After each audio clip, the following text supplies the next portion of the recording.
Good morning, caretakers, and welcome to Caretakers Corner, where we discuss everything that has to do with taking care of our elderly disabled parents, our disabled spouses, and our adult disabled children, and ourselves. My name is CJ, and I am your guide on this journey. Recently, we have been going over a series on long-term care planning. I want you to think about this both in terms of for our loved ones and ourselves. Most of us are basically within, say, we're Gen Xers. Maybe I've got some boomers on here, and we're of that age where we also need to start planning for ourselves. They suggest that you start planning between ages 50 and 65. That way you can get some of the best deals, especially with the long-term care insurance, which we will discuss soon. We're going to do a quick overview of the different ways you can pay for long-term care. And then in the subsequent weeks coming up, we will do a deep dive into each of these different 4 buckets of how you can pay for long-term care. And then after that, we're still going to do a video on getting families involved and not just having to do this yourself. In my case, while I have step siblings, the care for my parents and actually my stepdad fell solely on me. I didn't have to deal with, well,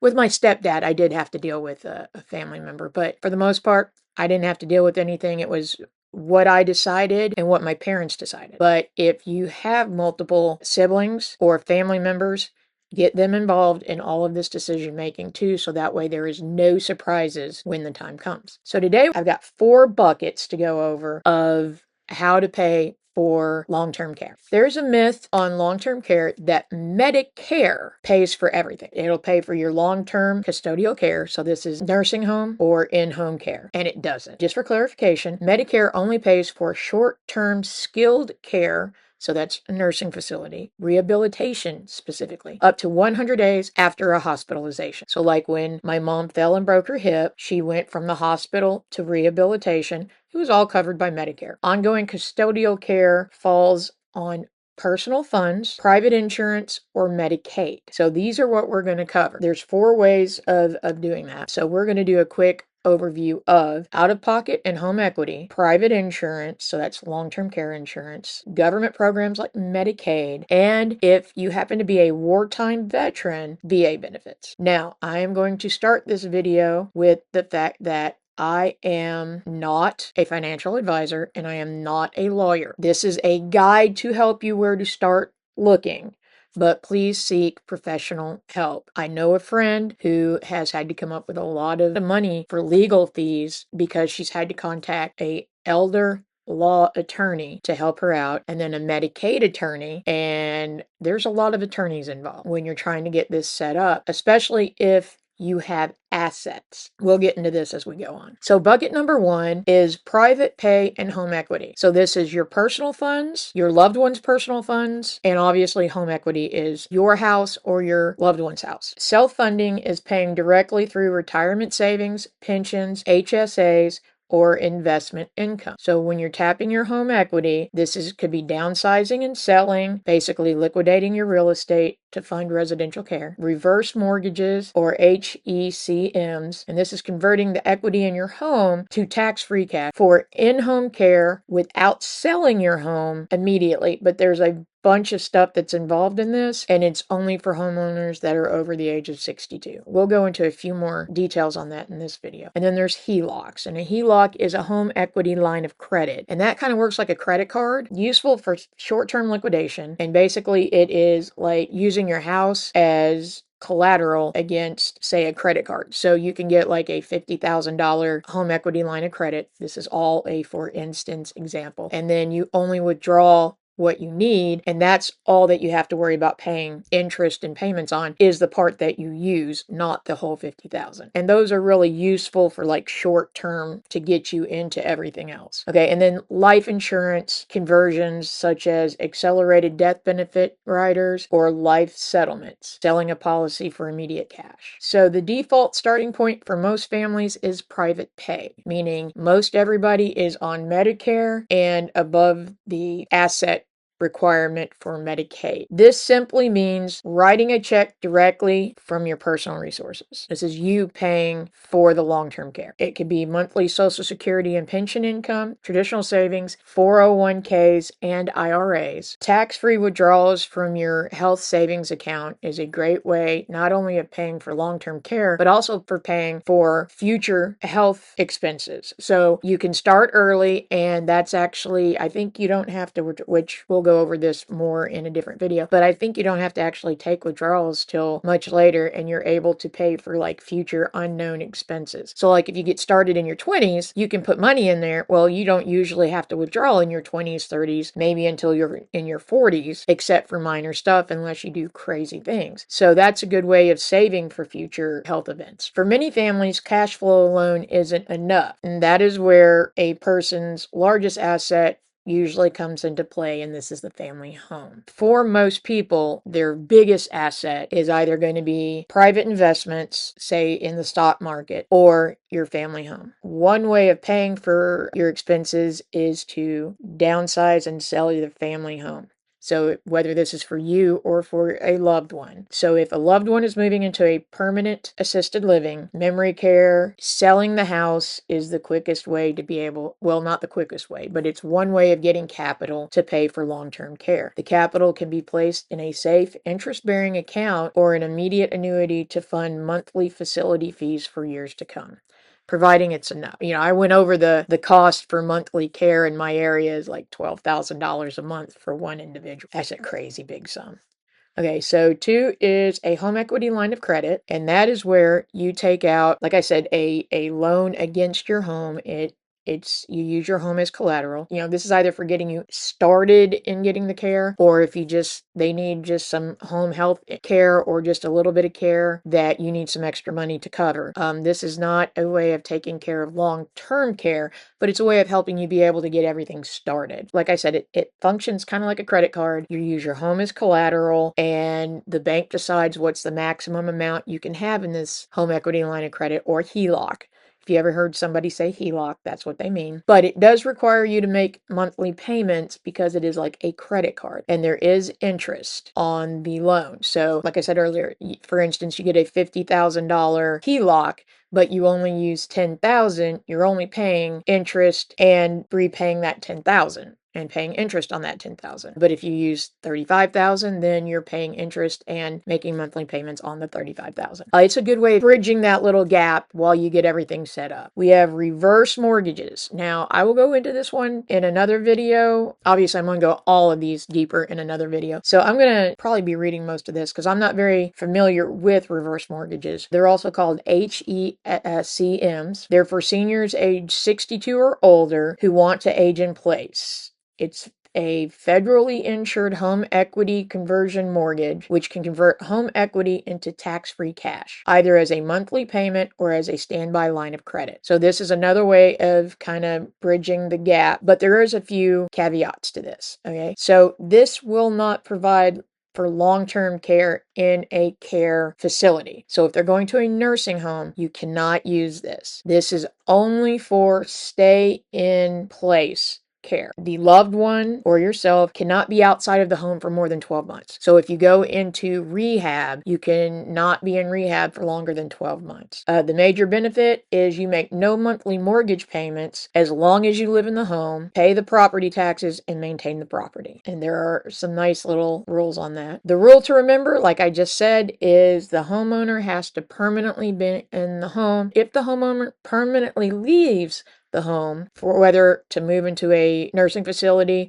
or to move into your home, then the balance comes due. So whatever has been paid to the homeowner, you have to pay the entire loan balance or sell the home to pay the loan balance. Beyond real estate, the next step is looking at life insurance policies. Bucket 2 is long-term care insurance options. And here we have traditional long-term care insurance. Now, this is one that you personally or your loved one hopefully has already gotten. You want to get this between ages 50 and 65, pre-diagnosis with a a condition. So I can get long-term care insurance, Barbara cannot. Barbara already has some really complicated diagnoses, and she would not qualify for a long-term care insurance policy. However, I would, and I am getting ready to start looking into all of this myself. Long-term care covers care at home, adult daycare, assisted living, or skilled nursing. So you can use part of the policies to help at home. You want to make sure about these policies. Read these policies very carefully and make sure they cover everything you think you might want or need, because it's an insurance company and we all know how some insurance companies can react. And long-term care insurance has had a very bad rap in the past, but they've gotten a lot better. So for decades, long-term care insurance had a bad reputation, and honestly, much of it was earned. But the market has dramatically improved, and today you can basically have two distinct kinds of long-term care. One is a traditional policy and one is a hybrid policy. And here's how each works and why the difference matters. So first, the traditional long-term care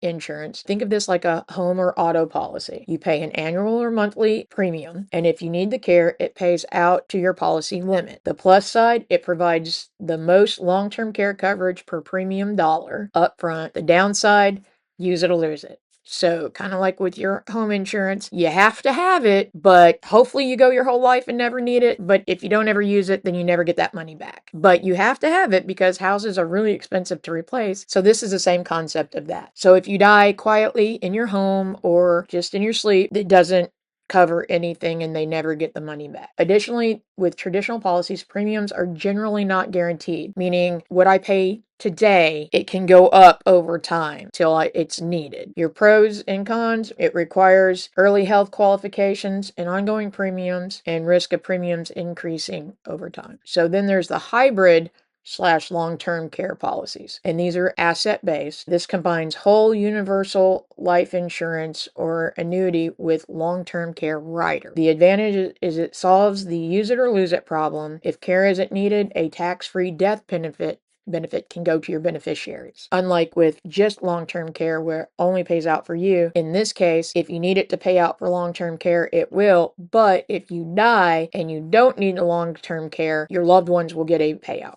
at the end. It solves that. Now, once again, with this and much with the other long-term care insurance is you want to look at it because between ages 50 and 65 and before a diagnosis. They started the hybrid because people hated to lose it or use it. Now, a hybrid policy pairs the life insurance with long-term rider. If you need care, the policy pays out tax-free dollars to cover in-home caregivers, assisted living, or memory care. If you never need care, it pays out to your loved ones as a death benefit. Or if you only use part of it, it pays out the rest to your loved ones. So it can do both, depending on how much of the benefit you use. So someone is guaranteed to get a payout, either you in your care or your loved one death benefit. Premiums are typically locked in, so you can fund them with a single lump sum or a set payment schedule over 5 to 10 years, meaning you won't face surprise rate hikes, which is something that with just a regular one, they can raise the rate over time. A hybrid policy usually requires a larger upfront payment. That could be an issue. Bucket 3 is Medicaid.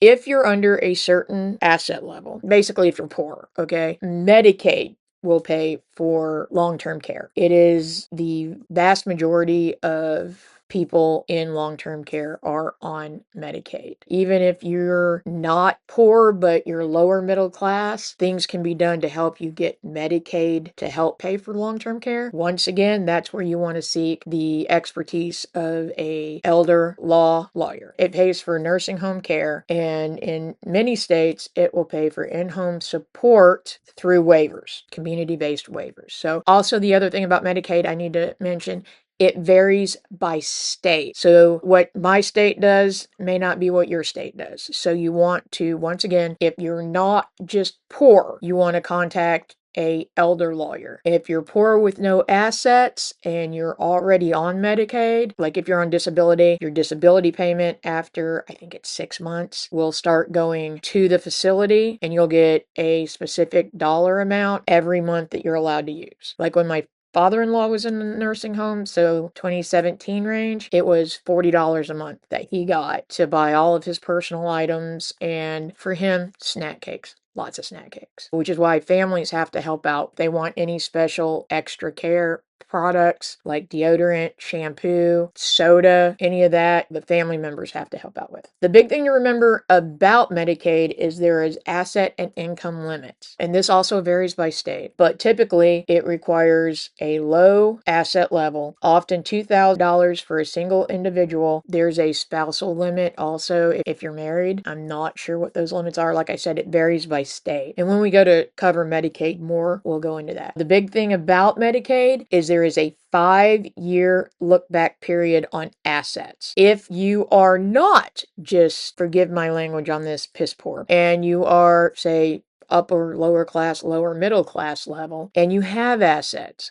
like you may have a house. It may not be a great house, but you may have a house. That is an asset, and that is taken into account for Medicaid purposes. If you have a car, that is taken into account for Medicaid purposes. The 5-year look back period is if you gave your house to somebody in your family, let's say your child, within 5 years, this can cause a penalty. And we'll go into that later when we do the video. But they also check into payments outside of your savings account that gets transferred, any large sum cash movements, putting a car in a loved one's name, trying to get all these assets out of your name in order to qualify for Medicaid. Another thing to remember, if you are on Medicaid and you have these assets, the government can take these assets upon your death. Once again, contact an elder lawyer about setting up different accounts like trust funds and stuff to help keep this from happening. So they can take your house and everything upon your death. We'll go into this a lot more later when I cover that because there's a lot to cover on that. But they will go through and look at every single transaction, financial transaction over a 5-year period. So you want to remember that. And bucket number 4 is VA benefits. So wartime veterans and their spouses are who qualifies for the wartime benefits. It is a tax-free monthly pension supplement added to the standard VA pension to offset in-home care, assisted living, or nursing home costs. With anything that has to do with military, you want to start early. You can get all the paperwork done early. I'm going to be looking into this for possible help with my mom because she was married to my dad when he served, and a lot of benefits for military and their spouses cover the spouse that they were married to at the time of service. I'm still researching this, so I'm not sure about that yet, but that's how a lot of the benefits for spouses work. Now, the one thing you want to remember, don't pay an outside company to help you with this. Apparently, there are outside companies that will ask for a lot of money to do this. Don't do that because the VA will help you with this. But it does take a long time to with anything with it takes a long time. You're going to want to start getting together some basic information that you need, like your DD-214. If you are a veteran or the spouse of a veteran, you need to look at VA benefits because they do some great things. So I am a firm believer in VA. Number one, if you are a veteran, I thank you very much for serving. I am here making this video because of your service, and I thank you for that very much. And I think you deserve to take advantage of every program the government has for you for putting your life on the line so that we could stand here and yell. So we will go into that. And the person that will help you with that is called an accredited veteran service officer. Or you can get a elder lawyer also to help out with that. I hope this has helped. We're going to go into way more detail into each of these in the coming weeks. Don't get overwhelmed. I know when you start looking into this, it seems like it's going to be overwhelming. Start as soon as possible. Don't wait for that emergency situation to happen because I can tell you from experience, it does become overwhelming. So 2 things that we really need to start putting into everybody's brain to start planning for is long-term care and our final expenses. Don't leave that up to the last freaking minute or to an emergency situation. Both of these are ones that your loved ones are going to be under serious stress. And the more you have it planned out, the more you have all this taken care of, the less stress there is on your loved ones. So I want you to remember that. Start planning now. I hope you have a great week. I hope this helped. I would like for you to leave a comment down below in have you started planning for long-term care, number 1. Number 2, what is your current idea of how your long-term care is going to be paid for? Don't go, oh, my kids and leave it at that, because if that's the case, you're going to get crappy long-term care. Be sure and leave that in the comments. Don't forget to like, subscribe, and share, and let me know, what would you like me to cover? What are you confused about? Is there anything that I missed that you think we should cover in a video about how to pay for long-term care? And remember, this is going to cover the entire planning process for long-term care. So even once we're done with the paying part, we're going to go into who all's involved in planning this. I hope you have a great day, and I'll see you next week.